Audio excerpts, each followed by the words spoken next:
تھے، صحابہ کرام کو سکھاتے تھے، صرف الفاظ ہی نہیں بلکہ اس کے معانی بھی، اس کی تمام چیزیں کا انداز، اس کی کیفیت، اس کی ترتیل اور اس کے قواعد اور ضوابط جیسے اللہ کی طرف سے نازل ہوا تھا آج تک اس طریقے کو محفوظ کیا گیا۔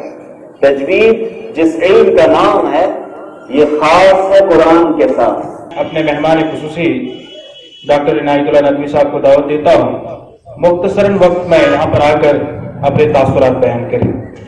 بسم اللہ الرحمن الرحیم، الحمد للہ کفی والصلاة والسلام علی عباده الذین اصطفى، اما بعد، قال اللہ تبارک وتعالی فی کلامہ المجید، اعوذ باللہ من الشیطان الرجیم، ورتل القرآن ترتیلا، وقال النبی صلی اللہ علیہ وآلہ وسلم، من لم يتغن بالقرآن فليس منا، او كما قال علیہ الصلاة والتسلیم۔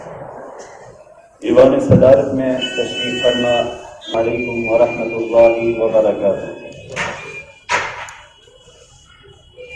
یہ تقریر کا موقع نہیں، نہ میں مزید آپ کی سماعتوں کا امتحان لینا چاہتا ہوں کیونکہ وقت بہت کم ہے۔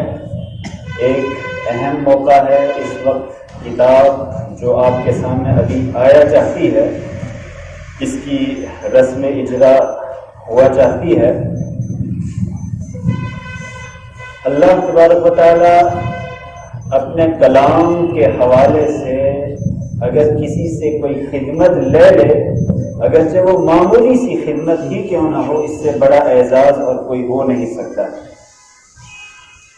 اللہ کے کلام کی خدمت یہ دور نبوی صلی اللہ علیہ وسلم سے جاری ہے، اور یہ پوری تاریخ ہے، اور اس تاریخ کو ہمیں پڑھنا چاہیے۔ دنیا کے پاس اس وقت جو واحد اتھینٹک اور مستند ترین کتاب ہے وہ صرف اور صرف کلام الہی ہے۔ یہ دلائل سے ثابت ہے، اس کے شواہد موجود ہیں کہ دنیا کی واحد مستند کتاب وہ صرف اور صرف قرآن پاک ہے، کیونکہ اللہ ہی کا وعدہ تھا، اِنَّا نَحْنُ نَزَّلْنَا الذِّكْرَ وَإِنَّا لَهُ لَحَافِظُونَ، ہم نے اس الذکر کو نازل کیا ہے، ہم اس کی حفاظت کرنے والے ہیں۔ اب اس حفاظت کا کام اللہ کس کس سے لے، یہ اس کے لیے اعزاز کی بات ہے۔ اللہ کے رسول صلی اللہ علیہ وسلم خود قرآن پاک پڑھتے تھے، صحابہ کرام کو سکھاتے تھے، صرف الفاظ ہی نہیں بلکہ اس کے معانی بھی، اس کی تمام چیزیں صحابہ کرام تک پہنچائی، اور صحابہ کرام نے ان معانی کو، ان کیفیات کو، ان الفاظ کو، یہاں تک کہ قرآن پاک پڑھنے کا انداز، اس کی کیفیت، اس کی ترتیل اور اس کے قواعد اور ضوابط جیسے اللہ کی طرف سے نازل ہوا تھا آج تک اس طریقے کو محفوظ کیا گیا۔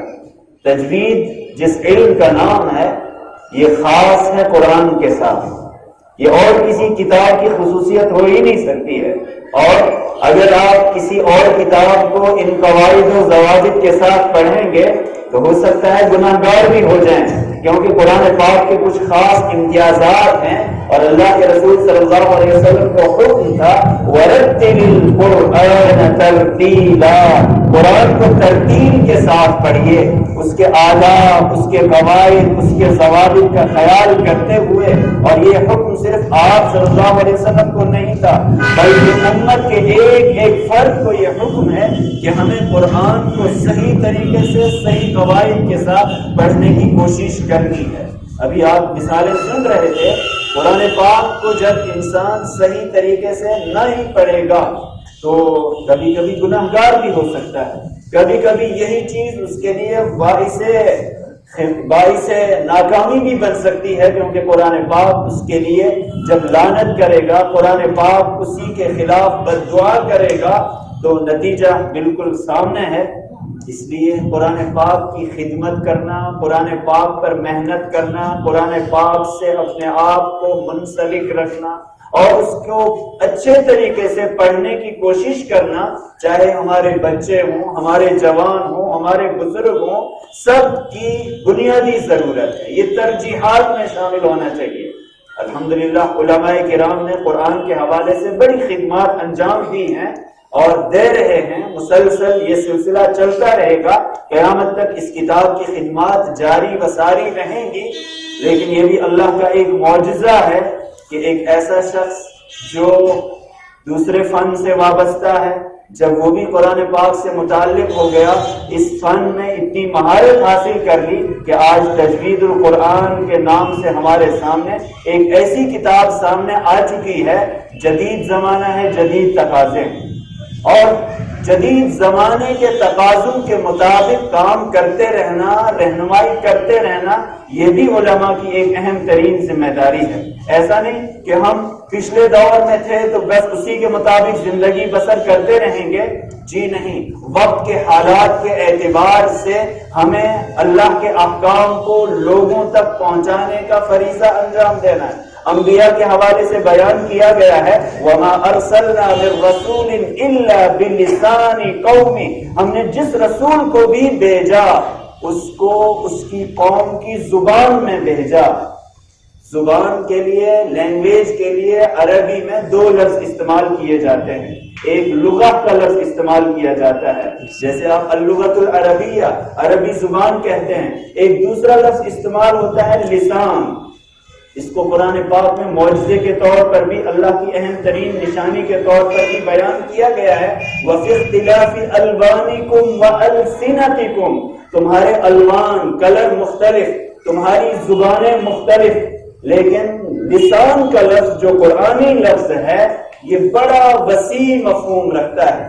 لسان میں صرف بولنے والی زبان نہیں آتی ہے، بلکہ اس قوم کی ثقافت، اس کا معیار زندگی، اس وقت کے جو بھی حقائق ہیں، اس وقت کی جو بھی اقدار ہیں، یعنی رسول کو اپنے وقت کے اعتبار سے سب سے بہتر اپڈیٹ شکل میں بھیجا جاتا ہے۔ جو وقت کے تقاضے ہوتے ہیں، جو حالات کے تقاضے ہوتے ہیں، وہ اس کے مطابق لوگوں کی رہنمائی کرتا ہے۔ اگر آج ہم قرآن پاک کی اور احادیث کی اور شریعت مطہرہ کی وہ اصطلاحات لوگوں کے سامنے پیش کریں گے، وہ الفاظ جو لوگوں کے ذہن و دماغ سے بہت مابرہ ہوں، جو ان کی سمجھ میں بھی نہ آئیں، اور جدید جو اصطلاحات ہیں وہ ان کے سامنے بیان نہ کریں، وہ سمجھیں گے نہیں یہ اور کسی چیز کی بات کی جا رہی ہے۔ جدید حالات کے مطابق، جدید تقاضوں کے مطابق دین اسلام کو سمجھنا، اس کے بارے میں علم حاصل کرنا، یہ بھی وقت کی اہم ترین ضرورت ہے۔ اس وقت ٹیکنالوجی کا دور ہے، اور خاص طور پر ہمارے بچے وہ جدید چیزوں سے سب سے زیادہ متاثر ہوتے ہیں۔